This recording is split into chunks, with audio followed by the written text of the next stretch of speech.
रात के ठीक 12:07 हुए थे। पुरानी हवेली की तीसरी मंजिल पर वो लाल बत्ती फिर से जल उठी। हवा इतनी ठंडी थी कि पेड़ों के पत्ते भी कांपते हुए खामोशी में छिप गए थे। राकेश नीचे बरामदे में खड़ा होकर उस मंजिल की ओर देख रहा था।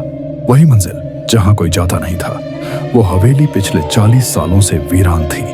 गांव वालों के मुताबिक वहां के मालिक की बेटी ने उसी मंजिल से कूद कर जान दी थी। कहा जाता था उसकी आत्मा अब भी वहीं भटकती है और हर रात जब घड़ी 12 बजाती है, हवेली की तीसरी मंजिल पर वो लाल बत्ती अपने आप जल उठती है। राकेश इन बातों पर भरोसा नहीं करता था।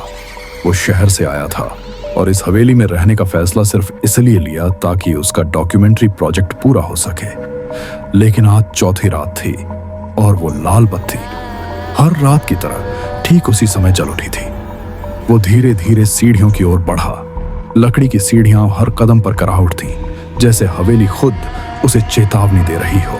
ऊपर पहुंचते ही हवा अचानक ठंडी हो गई। उसके मोबाइल की फ्लैशलाइट टिमटिमाने लगी और फिर बुझ गई।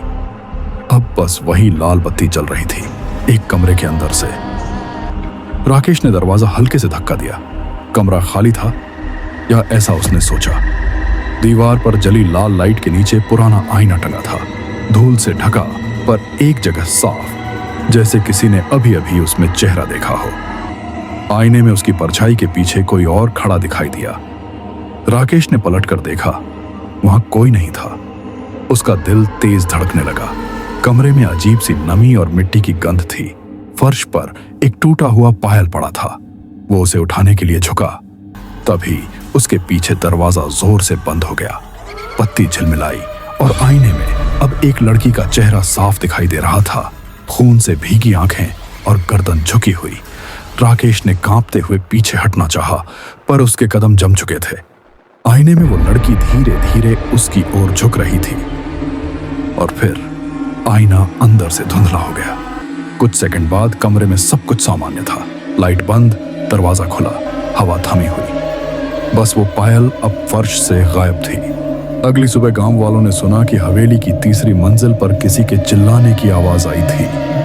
वे दौड़े, लेकिन वहां सिर्फ एक चीज मिली, राकेश का कैमरा जो लाल बत्ती के नीचे पड़ा था। कैमरे की आखिरी रिकॉर्डिंग में बस इतना दिख रहा था, आईने के सामने खड़ा राकेश और उसके बगल में धीरे धीरे जलती वही लाल बत्ती।